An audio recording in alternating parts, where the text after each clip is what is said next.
Picture it. You just boarded a plane to your dream holiday destination. You're getting comfortable in your seat and start relaxing when suddenly this announcement comes on. Ladies and gentlemen, this is your captain speaking. Before we take off, I'd like to inform you that I've learned everything I need to know to fly this plane. However, I have never touched the aircraft controls before.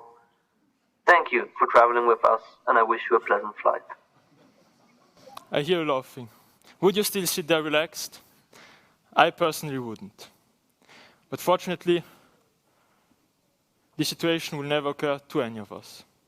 Training in simulators is part of the normal instruction of a pilot and enables them to train on as many virtual flights as needed to be ready for the job. Now imagine you had a heart surgery tomorrow. During your pre-surgery meeting, your physician tells you that he had observed a lot of interventions but never used the tools needed. How do you feel about that? Nowadays, this is a situation that can occur to anyone, as this big step between the theoretical knowledge and the first intervention is part of the standard training program of every surgeon.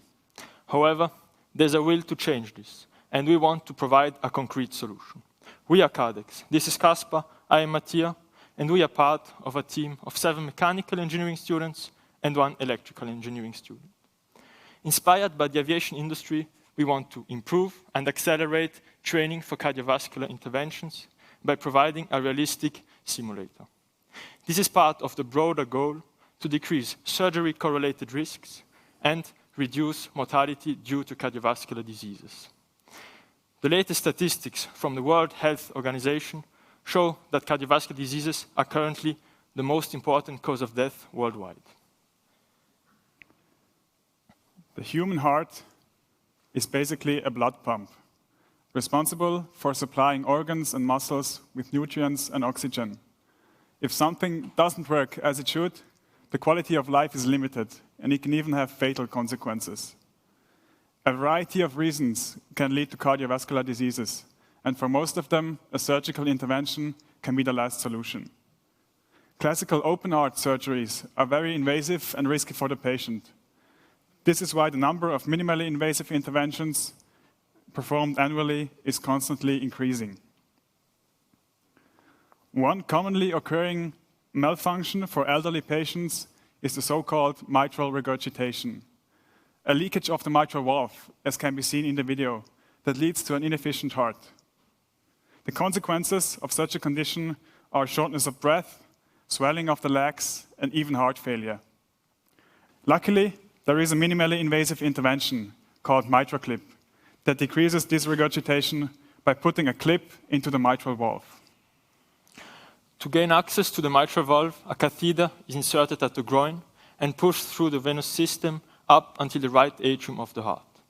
At this point, a connection between the right and left atrium has to be made by puncturing the interatrial wall at its weakest spot, the fossa ovalis. Once this step, called transeptal puncture, is completed, the catheter can be extracted and the MitraClip device is inserted at the groin and pushed through the hole obtained at the fossa ovalis. The surgeon can now orient the clip as he wishes to, and once he judges the clip as being in the right position, he can fix it on the mitral valve.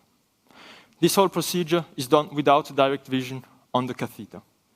The surgeon has to rely on ultrasound and X-ray views to guide him through the whole process.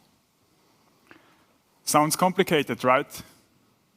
We are proudly presenting you our Cardex simulator for MitraClip training. By bringing the real operation theater experience to the classroom, aspiring interventionalists can practice without putting a patient's life on the line. Due to fast repeatability, a lot of interventions can be completed in a short amount of time, drastically increasing the accessibility for hands-on training. Now let us show you how we got here. In this short presentation, we will not be able to go in every detail, so we'll focus on the key features of our simulator. Some solutions were inspired by the Cardex simulator for transeptal puncture developed a year ago. Let's start with presenting you the anatomy of our patient. The venous system is made entirely out of silicone, providing the same haptic feedback as can be experienced in reality. The fossa ovalis has a critical function in the simulator, as it has to be punctured by every user and hence needs to be exchanged before the next intervention can take place. We opted for a user-friendly slot and clip solution that enables the user to replace the fossa ovalis in under a minute.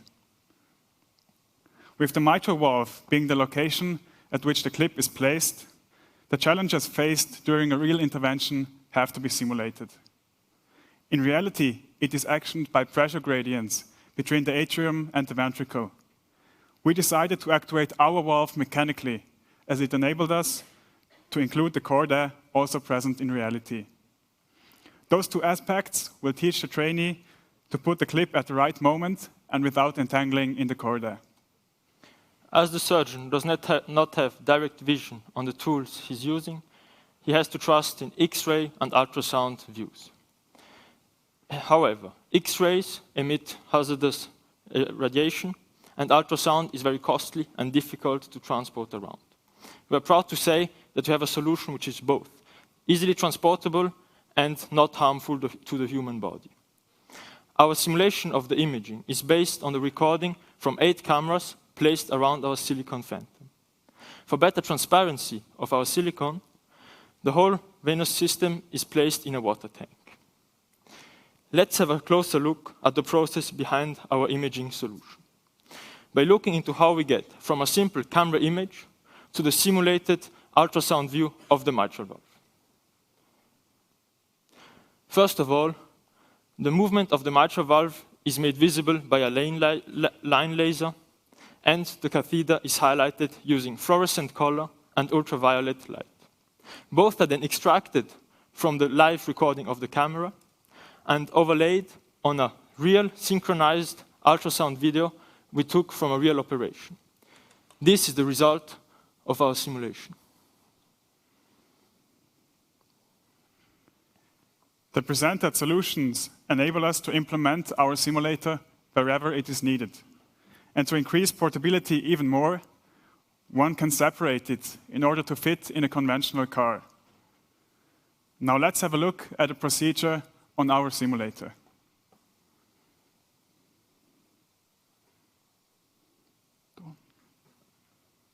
We should have...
At this point, we would like to thank the University Hospital of Zurich and the Product Development Group Zurich for the support we got during the whole project, as well as the medical expertise and continuous feedback which were provided.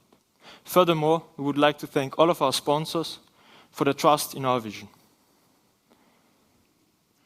For further questions, you can find us in the CLA building.